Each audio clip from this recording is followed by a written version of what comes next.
علی رسولہ الکریم۔ معزز سامعین حضرات،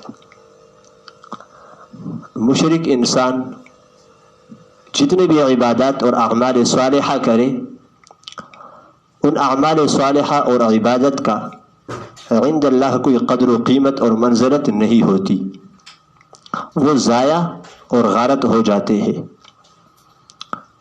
مشرکین مکہ مسجد حرام بھی تعمیر کیا کرتے تھے، مسجد حرام کے اندر جارو بھی دیا کرتے تھے، غلاموں کو بھی آزاد کیا کرتے تھے، مسافر حاجیوں کو پانی بھی پلایا کرتے تھے، وغیرہ وغیرہ اعمال کرتے، لیکن ان کو اپنے تمام نیکیوں پر گھمنڈ اور تکبر غرور تھا۔ اللہ نے 10ویں پارے سورہ توبہ کے اندر فرمایا، اجعلتم سقایۃ الحاج وعمارۃ المسجد الحرام کمن آمن باللہ والیوم الآخر وجاہد فی سبیل اللہ لا یستوون عند اللہ۔ آیا تم حاجیوں کو پانی پلانا اور مسجد حرام کی تعمیر کرنا، یہ تم برابر کرتے ہو اس شخص کے ساتھ جو اللہ پر ایمان لاتا ہے اور جہاد فی سبیل اللہ کرتا ہے؟ لا یستوون عند اللہ، یہ دونوں برابر نہیں ہو سکتے۔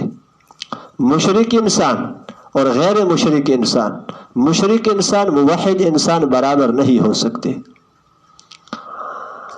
بخاری اور مسلم کے اندر حدیث موجود ہے، اللہ کے رسول فرماتے ہیں کہ جس نے اللہ کی خوشنودی اور رضا کے لیے مسجد تعمیر کی، رب العالمین جنت میں اس کے لیے ایک مخصوص محل تیار کرے گا۔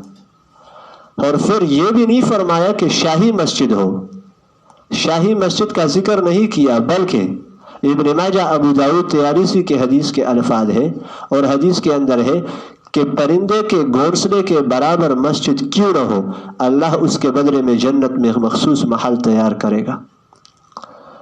تو اب آپ دیکھیں، مشرکین مکہ مسجد تعمیر کرواتے تھے، اور پھر وہ مسجد عام مسجد نہیں، ام المساجد مسجد حرام کی تعمیر کرتے تھے، اور یہ بھی علی الاعلان کہا کرتے تھے کہ مسجد حرام کے اندر حلال اور طیب مال لگایا جائے گا، حرام کار عورتوں کی آمدنی اور دیگر ظلم سے کمائی ہوئی آمدنی اس کو ہرگز خرچ نہیں کیا جائے گا۔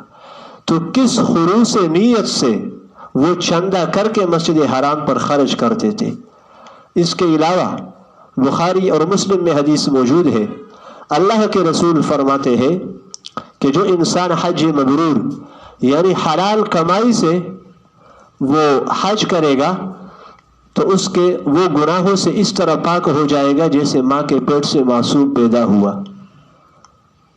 تو آپ دیکھیں مشرکین مکہ کے اندر کوئی اس طرح ایک شخص بھی موجود نہیں ہے کہ جس نے کئی حج ادا نہ کیے ہو، لیکن ان کا حج ادا کرنا، حاجیوں کو پانی پلانا، مسجد حرام کی تعمیر کرنا وغیرہ وغیرہ سارے اعمال غارت اور ضائع ہو چکے ہیں، عند اللہ ان کی قدر و قیمت اور کوئی منزلت نہیں ہے۔ اسی طرح رسول اللہ صلی اللہ علیہ وسلم کی حدیث ہے کہ جو شخص یوم عاشورہ کا روزہ رکھے گا تو 1 سال کے گناہ اس کے معاف ہو جائیں گے، یہ اللہ کے رسول کی حدیث ہے۔ آپ دیکھیں مشرکین مکہ صوم عاشورہ کا روزہ بھی رکھا کرتے تھے، بخاری اور مسلم کے اندر حدیث ہے کہ طلوع فجر سے لے کر غروب آفتاب تک وہ روزہ رکھتے تھے اور روزے میں ہوتے تھے۔ اور حجت اللہ البالغہ کے اندر شاہ ولی اللہ صاحب لکھتے ہیں کہ زمانے جاہلیت کے اندر مشرکین صوم عاشورہ بھی رکھتے تھے۔ تو جتنے اعمال ہیں، عبادات ہیں، عند اللہ مقبول نہیں ہے۔ اسی طرح مشکات کے اندر حدیث ہے کہ جو شخص ایک غلام کو آزاد کرے گا، اللہ رب العالمین اس کے ہر عضو کو جہنم سے محفوظ کرے گا۔ عاص ابن وائل مشرک انسان ہے، مرتے وقت اپنے لڑکے ہشام ابن وائل کو کہا کہ غلام آزاد کرو، لہٰذا اس نے 50 غلام آزاد کر دیے اور وصیت پر عمل پیرا ہوئے۔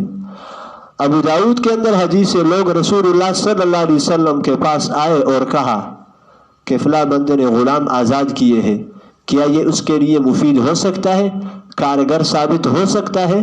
رسول اللہ صلی اللہ علیہ وسلم نے کہا کہ اگر وہ اسلام لے آتا اور مسلمان ہوتا تب یہ اعمال صالحہ یہ اس کے لیے مفید ہو سکتا.